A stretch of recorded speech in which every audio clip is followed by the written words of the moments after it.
दुर्गापुर के city centre स्थित स्वयं सहायता समूह की महिलाओं द्वारा संचालित साइकिल स्टैंड में रविवार को एक शराबी युवक के उत्पात से इलाके में सनसनी फैल गई। आरोप है कि झंटू धारा नामक युवक लंबे समय से महिलाओं को स्टैंड खाली करने की धमकी दे रहा था।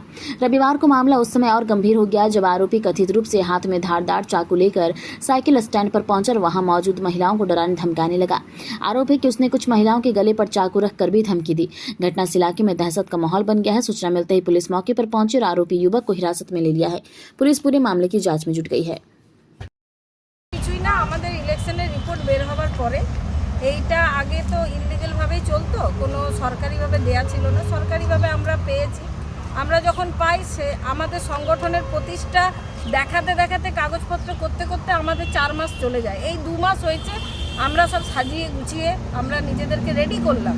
তারপরে আবার এই যারা আগে চালাতো তারা দীর্ঘদিন আমাদের কাছে 1 মাস ধরে মেয়েদেরকে টর্চার করছে, ভেঙে দেবো, চলে যাও, এই যাও, তোমাদের রেপ করে দেবো, এসে পর্যন্ত বলে গেছে। রেজাল্ট বেরোবে তোমাদেরকে এসে রেপ করে দিয়ে যাবো, আমার মেয়েদের বলেছে। তো আজ এই মুহূর্তে আমার মেয়ে দুটো ডিউটি করছিল, দুটো ছেলে ডিউটি করছিল। ওই মুহূর্তে নামটা কি বল, ঝন্টু ধারা নামে যে ও আগে নাকি এখানে চালাতো ইলিগালভাবে, কোনো সরকারিভাবে ছিল এবং গাঁজা মতরও বিক্রি ওদের এখানে চলতো। বিভিন্ন পুরনো গাড়িও এখানে রাখা ছিল। সেই এত গাড়ি, পুরনো গাড়ি আমরা থানায় জমা দিই যেগুলো ছিল। তারপরে এখান থেকে যে সমস্ত দুষ্কৃতি হতো, বাজে কাজ হতো, সেগুলো অলরেডি তারা বন্ধ করে সরে গেছে। আজকে রেজাল্ট যেদিন বেরোলো সেদিন আমরা যে কর্তারা দাঁড়িয়েছেন ওনাদের সঙ্গে আমাদের কথা, মৌখিক কথাবার্তায় তারা বললো তোমরা সুষ্ঠুভাবে করো, আমরা পরে তোমাদের সঙ্গে বসবো। ঠিক আছে, সেটা নেই হলো। সে আজকে এসে হঠাৎ আমার এখানে প্রায় 150-200টা গাড়ি থাকে, প্রত্যেকটা গাড়িকে টেনে টেনে ফেললো এবং সেই গাড়িগুলোকে কাছড়ে দিল, হেলমেটগুলোকে ছুঁড়ে দিল।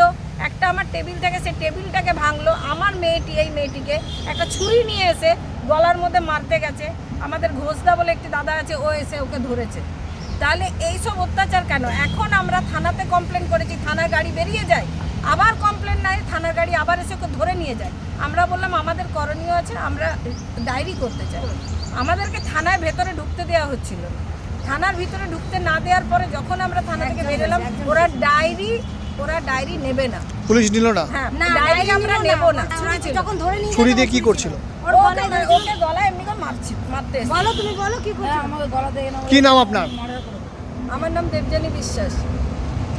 এলো, এসে একদম পুরো ভাঙচুর শুরু করে দিল। কোনো কথা নেই, কোনো বাদ নেই। আমার করতে করতে সব ভাঙতে শুরু করলো, গাড়িগুলো কাছে দিতে শুরু করলো। আমি এখন সাইডে চলে গেলাম, সাইডে বসে আছি। আমাকে দিদি বলেছিল কোনো কথা বলবি না, আমি চুপচাপ বসে আছি। ও নানা রকমভাবে গালাগালি করলো, বাজে ওয়ার্ড বললো, আমি কিচ্ছু বলিনি। ও একটা চাকু নিয়ে এলো, চাকুটা নিয়ে এসে আমার বলে কেটে দেবো, শুধু কেটে দেবো। আমার গলা কাছে নিয়ে আমি সরে দিয়ে চলে গেলাম। তারপর আমার দিদি নামে যা তাই বাবা গালাগালি করলো। হ্যাঁ, গেছিলাম, কমপ্লেন নেয়নি। কি বলছেন পুলিশ? বিকেলে আসুন। পুলিশ বলছে এখন আমরা কোনো ডায়েরি নেব না, যা হবে বিকেলে আসুন। এবার পুলিশ কতটা আতঙ্কের মধ্যে রয়েছেন? পুরোপুরি আতঙ্কের মধ্যে আছি। কখন আমরা একা ডিউটি করে, মেয়েরা একা ডিউটি করে কখন কি করে দেবে, ওটা তো সব থেকে বড় ভয়ঙ্কর লাগছে। সুস্থ মানুষ না, আর সবসময় এসে কোনো পার্টি করে, কোনো দল করে? ওতে এসে জয় শ্রীরাম করছিল এখানে ঢুকে এসে। কি নাম আপনার? আমার নাম লতা বাউরি।